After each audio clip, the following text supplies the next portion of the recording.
You're listening to the Support Ed Learning Podcast, where we challenge the status quo of education and reimagine what learning should be. I'm Dr. Joe Sebestyen, and in every episode we dive into critical thinking, Bloom's taxonomy, educational innovation, and how AI is shaping the future of learning. Whether you're a teacher, parent, policymaker, or lifelong learner, you're in the right place to rethink, reshape, and revive education.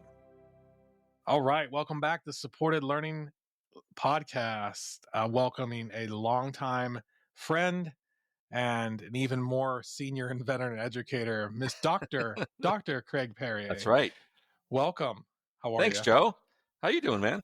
Good. Let me hype you up a little bit. You are a curriculum and instructional specialist for high school social studies in one of the largest county systems in America, Fairfax County Schools, just outside of Washington, D.C. You've been there for what now? Like 10 plus over years? That, yeah. This is year lucky 13, Joe. Lucky you're 13. That's crazy because we started in Fairfax the exact same year. So that's 13 years. That's congratulations on your tenure. Thank you. You are an educator and practitioner of 25 years. Of experience, K through 16. You reach up into the college years as well, at both the high school, the school, international, and federal levels, state, international, and federal levels. And you have driven Fairfax Social Studies Department forward through multiple reforms, through Portrait of a Graduate, through COVID. And you've made an impact on my life as an educator too, of just expanding reach. Yeah, I mean we go back totally. Yeah. So we got new standards coming in, Joe. Another round. Another one from the DOE. Right. Another round. But yeah, I mean, most importantly, you're my friend, long time.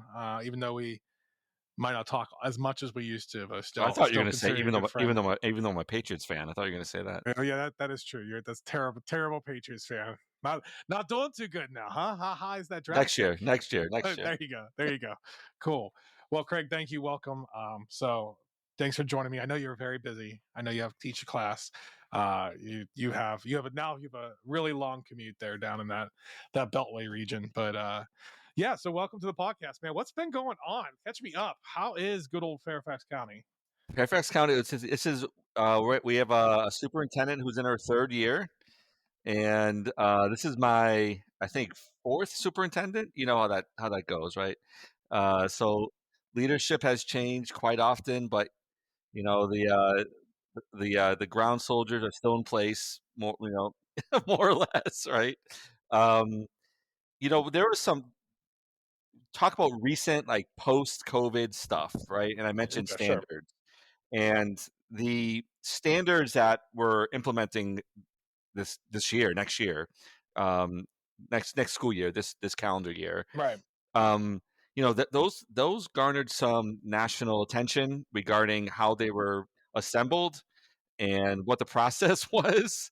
I'm sure it was part of this mix that was going on, maybe some in the wake of CRT, right? And are you teaching only the good stuff? Are you teaching a mix of stuff? Whose voices are there?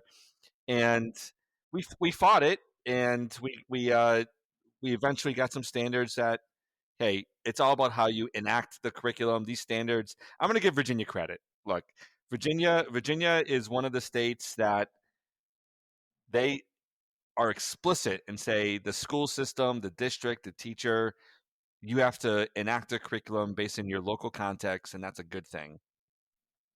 I think people don't always think of that when it comes to Virginia. And the other point that's really important for Virginia in history is that they allow school districts to use inquiries to write essays instead of a multiple choice exam. Some districts still use that exam, but I don't think, I'm from New England, Joe. I don't think, Massachusetts does that, or Connecticut.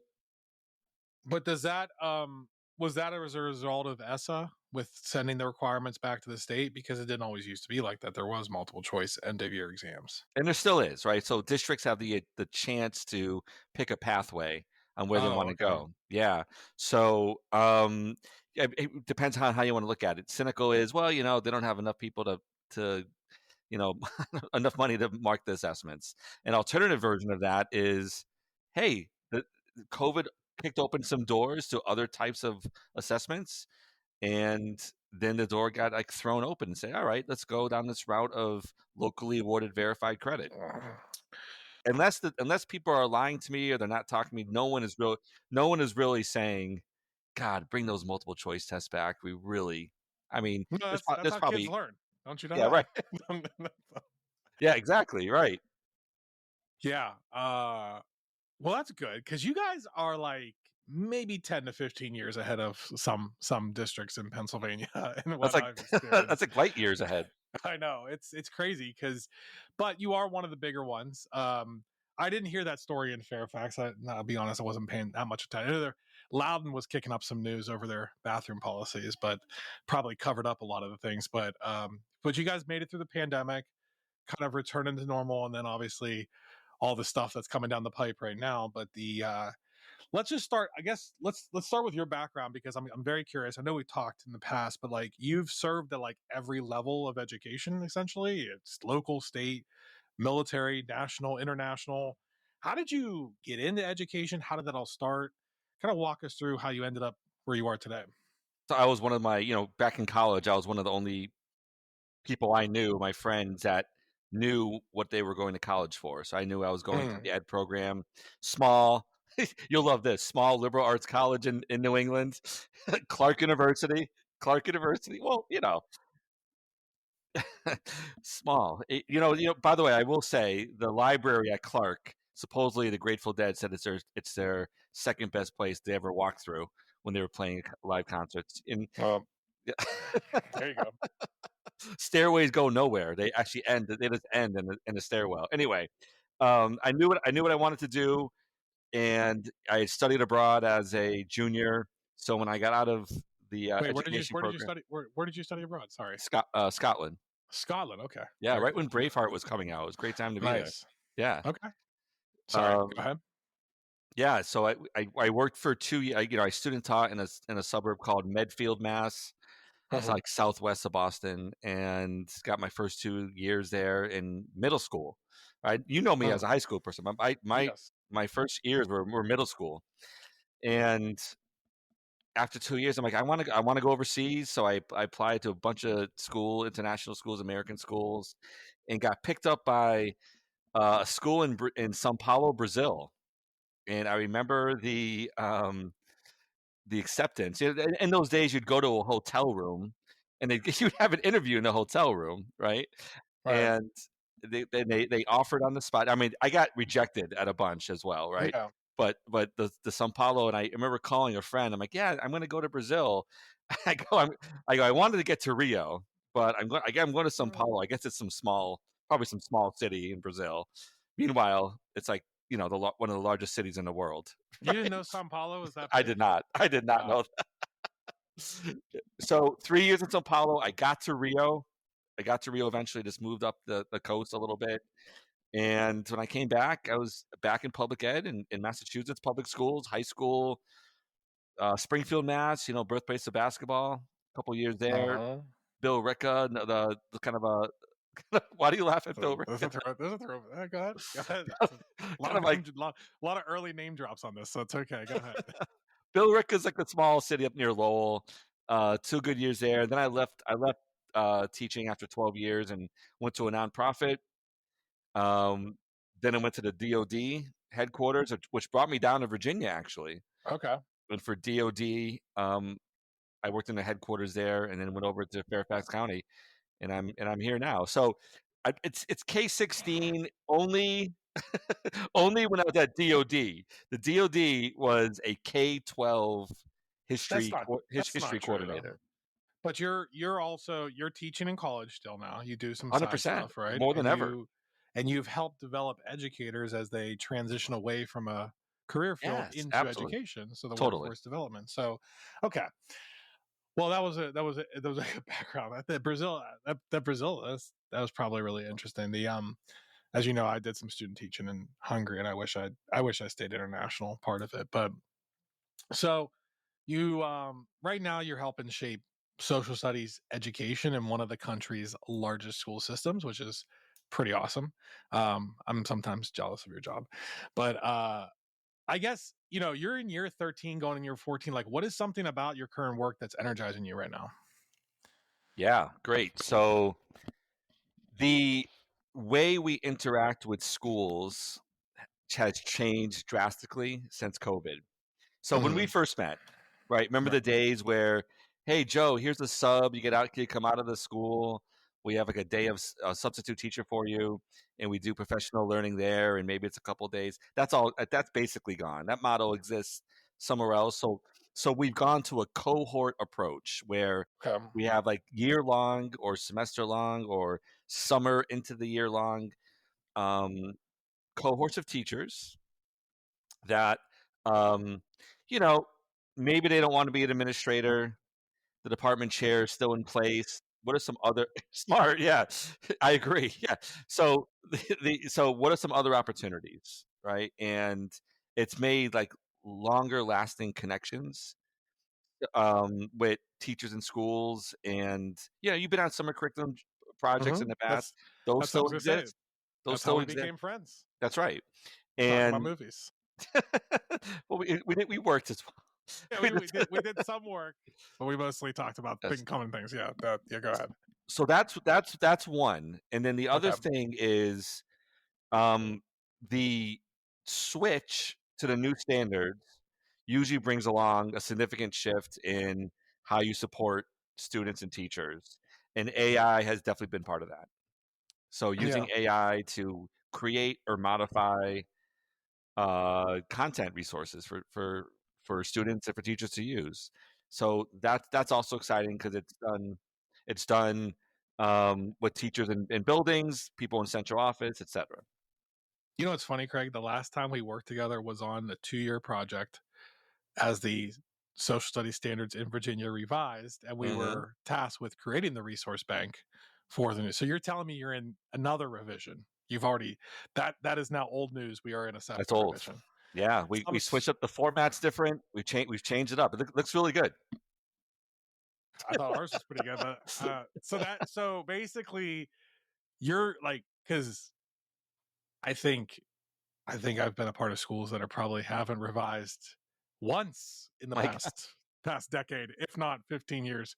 Maybe you've looked no at stuff, but in terms of looking at the different resources, but that is very interesting. All right, well, that's all good. But like, what is something that you think really needs a change in the way we approach history or teaching social studies as a whole? change meaning like it's because it's a bad practice or because society has changed. Either one. Yeah, You either. tell me. I knew you were going to say that. Okay. I'm always a fan, and I don't. So, quick tangent. So, you mentioned the adjunct jobs, right? So, I I get to work with community colleges in Virginia with students undergrad students who want to be teachers, right? And then the program we taught together with at Educate VA are people who want to be teachers, but they're career switchers. Mhm. So we get this kind of with the career switchers, we get a lot of people like they come with, hey, this is how I was taught history in the 90s or 80s, maybe sometimes early 21st Yeah. century.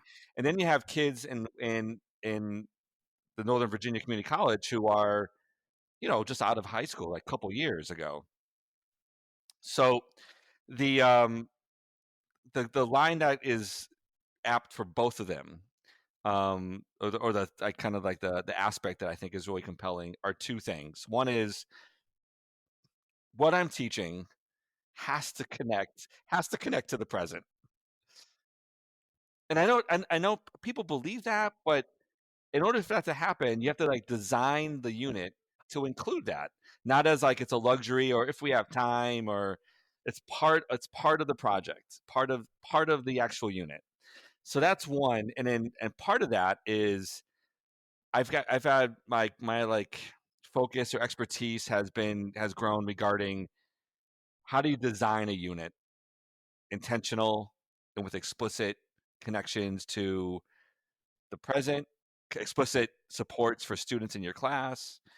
All that, the whole design aspect has really also been augmented since I guess COVID, I guess, is a turning point, right? Well, I But think you've worked on that. You've making thinking visible has existed prior to COVID, which yeah, still struggling to integrate. Which I'm talking about nationally. Telling is not teaching. Really big that's right. believers in that, right? That's right. Okay. So you think that we need to do more of that? Is that what you're saying? We need to move more of that direction to make the contextualization and the relevance to rigor and relevance to what we are connected to today. Let me ask you a question. Okay. Historically speaking, what has been the long-standing like impetus for a solid like history or civic education? What's been like the main reason that the U.S. has it in place? Like, what's the goal? It's the one that gets said over generations and generations. National pride? I don't know. What? No, that's not it. But that's what some people say, right? That's part Okay. of the argument. The actual compelling I was impetus. trying to guess the argument. I don't know, but is to make informed democracy, right? That's informed citizens. Yes. Yeah. That's it, right? But we're not informed citizens, Craig. You know, I think some of the students are more informed than the adults. I think that's like I bet you can go to any econ class in high school and they'll be able to identify the perils of high tariffs. Well, about 3 branches of government, why we have a legislative branch, like as well. And well, people conclude like, oh, they don't teach us in school. Something happens between high school and like adulthood where you forget stuff, or right. It's not like because you don't have that knowledge as an adult doesn't mean you didn't learn it in high school. I will push back on that because honestly, Craig, like so my 3rd year teaching was in Fairfax and I taught for 4 years. Some of the best years of teaching. Still look back with fond memories on it. You know, not just that I've taught in other schools since then and been a part of other school systems then, but I've also now obviously run a business for 3 years where we help kids across the country. Yeah. And I've seen very sliver of what is being taught and what is not being taught nation. And I'm talking about big and small schools, like some big systems out in LA to very tiny schools. Like it is so inconsistent. And that's where I think of, not that I'm going to call you a beltway bubble person, but like I have that frame too, because, you know, my perceptions, my beliefs of what Virginia was to what it actually was, like, one, the Department of Education is awesome. I like that the standards are universally designed, the curriculum frameworks, the curriculum is there, that we get develop the resources and how it's taught. That's in Pennsylvania, it's everyone for themselves. There's no standards. I mean, there's standards, but there's no like in 11th grade we learn US history. That doesn't exist here. So it is a scattered mess, especially in the more northern schools, of this full autonomy of school districts. So I don't know consistently taught, like, because I've seen some bad teaching. So I agree that I think it's way more consistent and universal in Virginia, but I mean, like, I don't know if I can make that assumption as a pushback, just a gentle pushback, because yeah, no, I understand.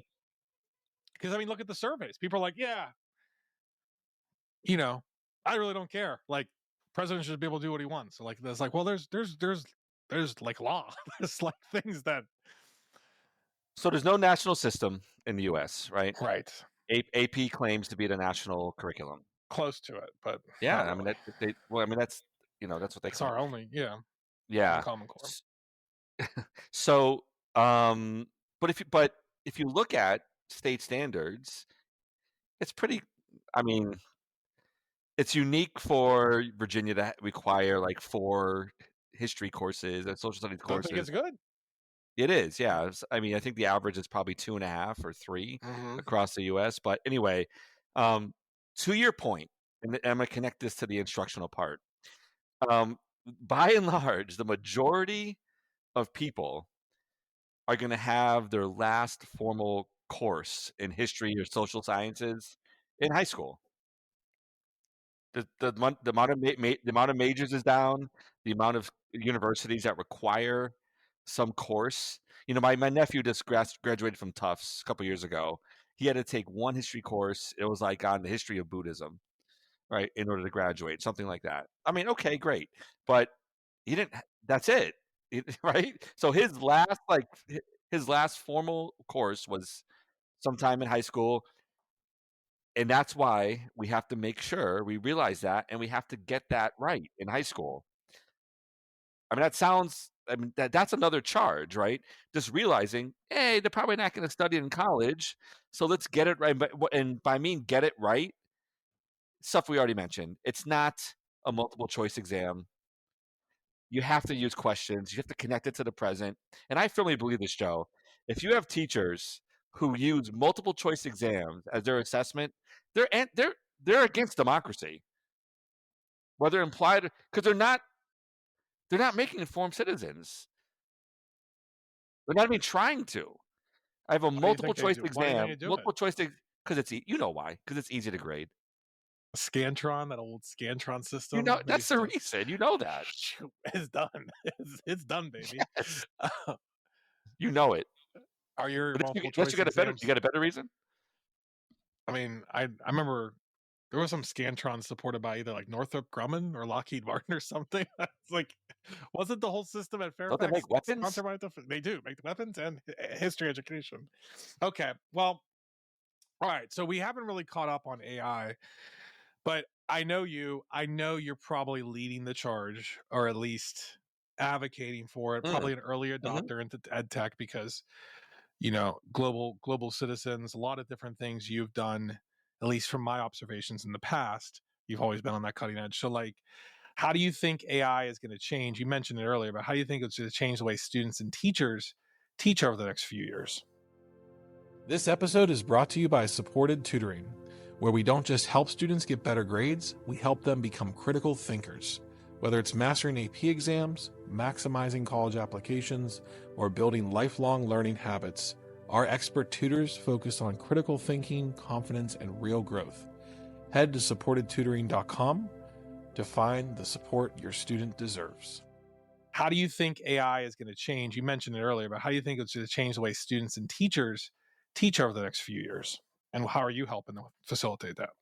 Great. So, yeah, I mean, there's AI movement within Fairfax, involved with that to some degree for the county, and I can tell you something within social studies. But I also encourage anyone who wants to get into AI or think about AI in education, please just look up like ISTE, ASD, the organization.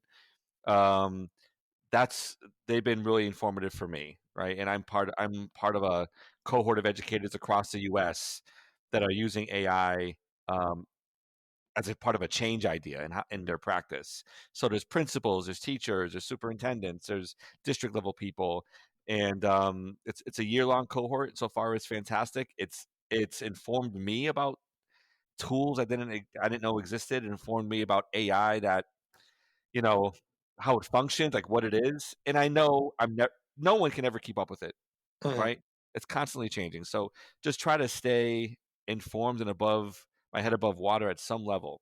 Here's how we've been using it. Most recently, a colleague of mine, Anthony Hanrahan, and I are using AI to make infographics for students in all of our units.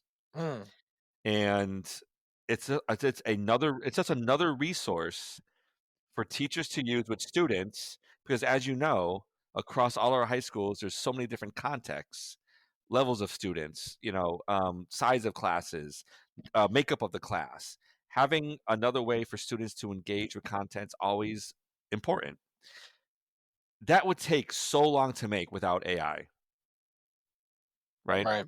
It's you got to check what AI produces, but the benefit is that we're drawing right from the standards.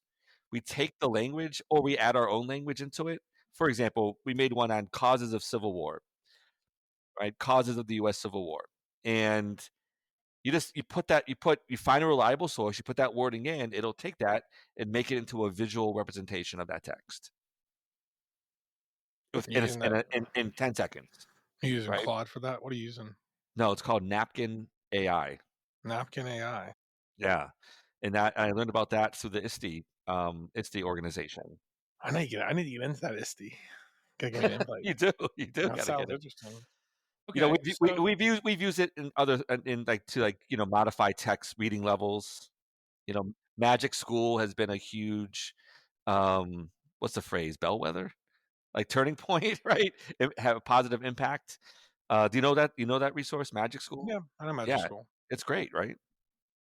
Yeah, I mean, I haven't used it. I know some of our teachers use it. I mean, I was a pretty early adopter to Class Companion because of the feedback tool. Because it's like, Mhm. because for APs, the grading of the essays doesn't happen. I guess it's just like, okay, so it sounds like it's making teachers' life potentially easier. It's making students understand maybe content easier, but how is it driving critical thinking in your mind? Is it going to drive critical thinking? So here's another way to use it. And the part I'm going to say right now, I've only used with adults in the university level. Okay. We've used it as a thought partner. So a few courses I teach, the outcome is to develop a change idea, like using improvement science. And in the process, you have advisory boards. Like, Joe, you're on my advisory panel. Informally, I'm going to call you one time or text you and say, here's an idea. What are some blind spots around this idea? Right. So say I want to implement. For example, a student currently is using her change ideas. I want to record students and their performances using technology to get a better understanding, so they can visualize themselves. It's good practice. Asking humans, what am I missing? What are some benefits? What are some challenges? But then you ask the same question to AI, which is part of the learning practice. Hey, here's a change idea. What am I missing? What are some ideas that could make this change idea streamlined? How can I better explain what I want to do? What are some applications that I can use for professional learning? And so, thought partner and idea generator, does that bring critical thinking? Well, if innovation includes exposure to other ideas, then I think so. But you have to ask the right prompt, right? You have to ask AI. Yes, you have to know how to prompt it, right? You have Yeah, to. yeah. Okay, how do we teach our kids how to prompt it correctly? What role do we play in that? I mean, when I with adult, I just give sample prompts as a starting point. Like, where do I start? Where do I start with this? So I think that same practice can be used with high school kids or middle school kids. Have you heard you've heard like ask the AI to take on a role, like Yeah, no, pretend. you are Yeah, you tell yeah, it what it is. Yeah. yeah. Okay. So, I mean, do you see that? Is that widespread practice now in Fairfax? Are No, teachers using that? No, is that no, not yet. No, it's there. okay? So there's a whole AI like committee, right? Of course, Right? this. Yeah, right. Okay, sure.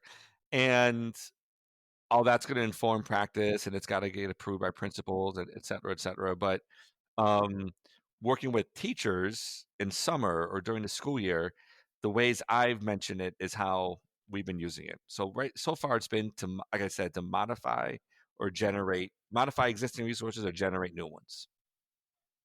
Okay. What do you? So do you see still Fairfax as like a leader in that? Like in terms of, are you guys still out in front? Like, I mean, like I said, it's hard because you're inside of it. Like, but what is something that's like in it, like in what's innovative practice that's coming down the pipe? Maybe not just in social studies, across the board, that you can see that's probably other school districts are. And we're gonna be like years ahead of other districts. So I don't know if Fairfax is in the vanguard of this, right? And I'm going to draw from the ISTE experience. There are people, like I said, across the country, and they were definitely ahead of me, right? No doubt about it, as far as Right. what they're doing. And I'm not an expert, but I'm not afraid of it. I don't think it's like evil. Right? I think it can be used, in a positive way. But I don't know if that person is representative of their district, or they're like an anomaly in that district. I don't know. Is that specifically focused on AI? The cohort I'm in. Yeah. Was that Yes. Yeah. did you guys just go to Texas? No, we went to Chicago. There wasn't one in Texas? Not that I know of. But I think was their conference in? Or maybe their conference was in Texas. Can anyone go? No, you had to apply to get in. Oh, well, what is it's ISTE Live? This is ISTE Live 25, San Antonio. That's their conference. That's their conference. Yeah, can I go? Yeah, you can go to that. Are you gonna go? No, I don't have the budget yet for that. Oh, Jesus, man. Our school pays Next for year. one a year. I'm gonna try to. That's more than we do. I know you didn't pay for my master's either. It sucked. So, hey, I got my loans forgiven though, so I was really pumped about that. Nice. Christmas Eve, thank God, because Oh I my was never paying that back. Okay, so I mean, wait. So how is it being used in your district? AI. It's kind of there are some teachers that are adopting it. We have like instructional coaches that are integrating it. I mean, it's mostly at the high school. It's used like Class Companion, MagicSchool. Not the kids really don't have access to it. Our tech people are really afraid of the like it violating FERPA or like the information that it gathers, which I mean, I understand the concern, but then again, we're like a Google district, so like Google has all of our kids' information. Like I don't, I'm saying like I mean, I don't know if I understand federal law and what that implies, but like when we're literally surrounded by kids, like 1,000 kids that have cell phones that are all recording, like how there is almost like you're privately selling your data without you knowing it versus like publicly. I don't know, but it's not. There are some teachers that are resistant. There are some teachers that don't think it's their role to teach it, and which is kind of frustrating. I'll just tell you from like a business side, like my partners, we're using it every day. I use ChatGPT probably every day, but like Claude recently, you familiar with Claude? The ability of Claude is unbelievable. Like I didn't know that. Really better than Gemini? I don't know. Well, Gemini is still very early on, and we're trying to build our platform using a combination of a couple different things through Gemini. But Claude, like, so for example, I have a social media director. Obviously, she sends you the media packet, and like we're trying to develop website funnels and things like that. And so we have a website builder software called Go High Level. It allows you to build sites, but you still need to design.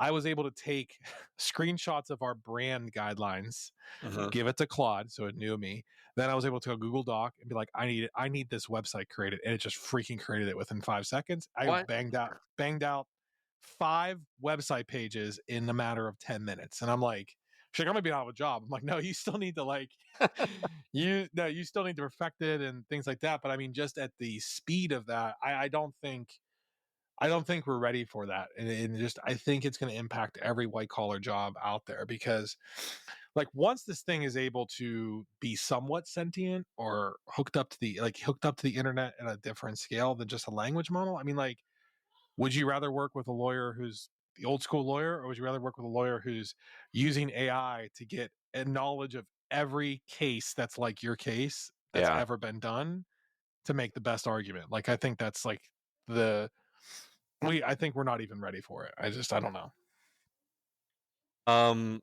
I forget what podcast, but I guess the estimation for the sentient phase of AI has gone from like 10 years from now to like 2 years. It'll probably be even sooner than that. Yeah. We'll be on the Matrix pretty soon here. I don't know. How close are you to retiring? Another decade.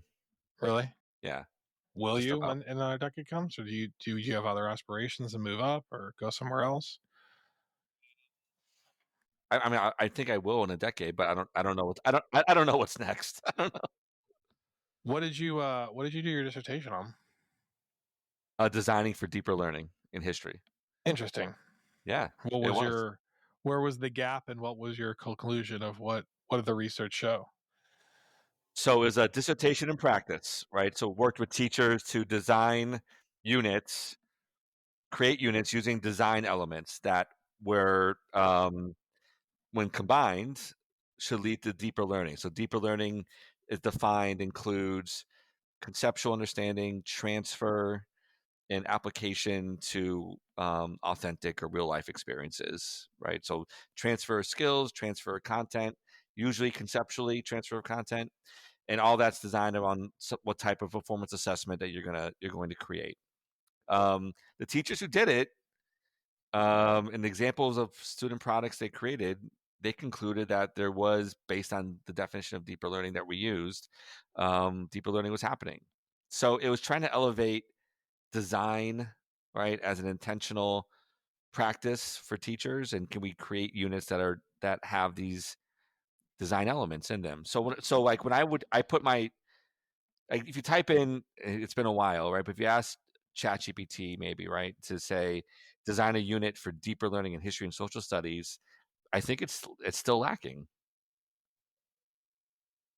I would agree. Well, now you're overseeing two different curriculum. You see the AP, do you think that exists? The IB, do you think naturally leads to deeper learning more so than the other ones? Right. So all the teachers that we use, they were all in our standard courses, right? So there were no AP or IB examples. But does it lead to deeper learning? So no, like no curriculum by itself does that. It's all in how it's enacted and how it's designed. Like IB does not ensure deeper learning, right? I still believe this. The most important factor in a teacher's education that a school can control is the teacher in the classroom. Number two for me is the administration, the level of the leadership of the administrator. Because you've been in bad schools, I've been in bad schools, you've been in good schools with good leadership, and as I have, it's a tangible impact that impacts the culture. So it's teacher one, administrator, 1B or 2. That a school, I'm talking about a school can control, not like Right. society issues, right? That's not what I'm talking about. What about the role of central office, Mr. Central Office? I think it depends. The way our relationship is set up, or like the culture in Fairfax is, it's mostly relationship building, right? There's, you've heard me say there's nothing that I do or create that has to be used. It's saying, here's our vision, being convincing of that and being supportive of it, and then creating enough items and resources or sample lessons that it can be enacted without a burden. Like, oh, here's what we believe, go make it, right? It's more like, here's what we believe, and here's the stuff to do it. But it's all over the place. Yeah. How much of that was, how much change have you seen in 13 years for like where it was, or has it always been kind of like this culture of innovation at central office and you're just kind of became a part of it? I mean, No, it's not. I don't know anyone else in that department besides you, like across the other subject spectrums. I think the same thing applies. Like whoever my coordinator has been impactful in the level of innovation or level of collaboration. What I've learned is, and I believe that I just got better at it, is communication, like sincere, consistent, shared communication is so important. Right. So I've offered it more, like to assistant principals, to chairs. I can communicate with every teacher now through Schoology. I didn't have that, when we were together, we didn't have that ability. So I can communicate on a daily basis if I wanted. I don't, because that's like overkill, right? But working with APs has gotten better. Communicating with APs has gotten better, and then also asking folks for information is something that I feel like more comfortable doing over the years, right? So when you were in Fairfax, any assessments you guys did, I heard anecdotally, right? Yeah, I think now I feel comfortable asking. Can you share the type of some of the assessments you're doing? Like give me information so I can better understand and celebrate your work or support your work, and just be intelligent about the program I'm supposed to be helping or leading. Yeah. Well, how much do the state standard tests still matter? Are you still the using multiple them? choice exam? Yes. Or so we barely use that. We use the performance assessments that the state made. Oh, so the state made performance assessments, and that has replaced the multiple choice. They didn't replace it. It's so every school district will say they announce what pathway they're taking. So districts will say we're using the multiple choice exam, or districts will say we're using the performance assessments. There's C3 inquiries is what they are. So the state made a collection of those. They're not perfect. They're good. You know, once again, it's how you enact it. It's how you support it. Right. But we do that for all our world history courses, World 1 and 2. You don't need one verified credit. So by the time kids get to 11th grade in U.S. history, they basically have it. But then schools have decided, for U.S. history, they have the choice on using multiple choice or performance assessments. And, generally speaking, we're in year 4 of this, Joe. First year, we have 25 high schools, right? Here's the pattern. First year, 17 schools said we're using multiple choice. The next year, it was like 11. The next year, it was like 7. And this year, it's 3. Right? Only 3 are using them? Multiple choice exams, yeah. And can you disclose which one those are? I'm not going to, no. But the general feeling is students do better. And it's more valuable to have kids write than sit for a multiple choice exam. Good though. That's a lot of progress in 4 years. Yes. That's a ton of progress. Cool. It was a unique point of solidarity among principals, teachers, central office, and FCPS leadership. It's rare.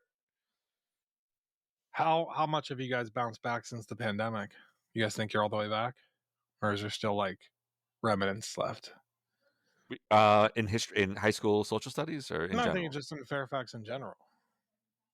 I think there's still some legacy there. I think literacy is one of the heavy hits that happened. Really? Yeah. Just reading's gone down. Like early childhood literacy. Yeah. Yeah. Is that matriculating up now in the high school? Or maybe not yet. I don't know. Okay. Cool. Anything else going on? How about them? Who are the Patriots going to draft? They got traded. How about the Masters? It's coming up. No golf? Not really. I mean, I'm golfing in like a charity tournament, April 21st. So for one of our students. Mini golf? Is that mini golf? Or no, it's full golf. Okay. Shotgun start, 9 o'clock a.m. Shotgun, nice. Okay, shotgun. I finally upgraded my clubs. It's no, we play with upgraded clubs. That's good. Yeah, it'll be the first time I golfed in a year, so it'll be rough probably. I haven't gotten out yet. I gotta hit this week. Driving range this week. Yeah. But you gotta catch a baseball game here soon too. I haven't done that. Are the Pirates doing well? No, of course not. They're not doing well. And they pitched their best pitcher tonight, Paul Skeens. Let me see how they did in 28-degree weather. So that's incredible, wonderful. Probably blew his arm out, man. I'll tell you that. Red Sox will be good. Red Sox will be good again. Of course they will. It's been a few years. Who won last year? The Dodgers? Dodgers beat the Yankees, I think, right? Dodgers beat the Yankees. Okay. How about your Patriots? Look, 20 years. They gave me 20 years, Joe. Of joy? You signed off on?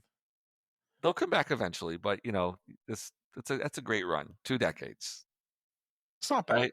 It's not bad. What is the pie? I can't. Did you know? I just learned that. Remember the famous tuck rule? Pirates lost, by the way. Go ahead. You remember the tuck? Remember the tuck rule? Yeah, Tom Brady. You know that got over. Do you know that got overturned? Like, what do you mean it got overturned? It's no longer a rule. Like, you can't. Owners voted it down.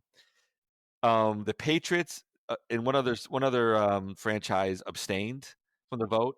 Only one team voted to keep it. Do you know who that was? Was it the Steelers? Yes. Really? Yes. I wonder why. Why? I That's don't know. weird. Yeah. No, that's weird. It's a weird thing. Well, so do you have a bracket? How was your bracket? I came in second in one. That's not bad. Only 20 people. Yeah. Yeah.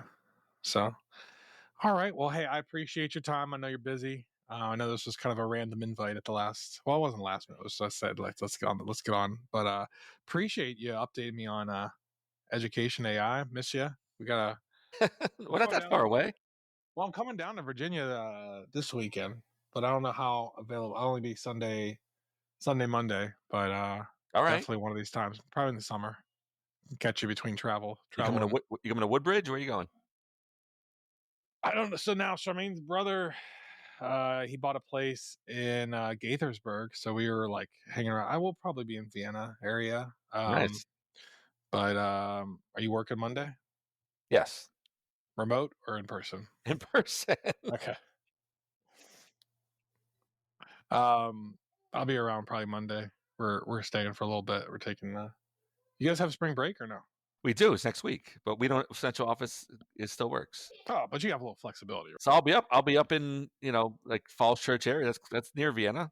Well, definitely let's link up. All right, that sounds good. All right, record the second episode of the next episode. That's right. That's on location. I'll bring the equipment. All right, Craig. Thank you so much. Appreciate My pleasure, your time. Joe. All right, we'll talk later. All right, thanks, Joe. See you. Bye. See you. Thanks for joining us on the Supported Learning Podcast. If today's conversation inspired you, challenged you, or sparked a new perspective, be sure to subscribe and share with a fellow changemaker. We'll be back soon with more voices, more insight, and more ways to elevate the future of learning together. Until then, keep learning and keep pushing the conversation forward.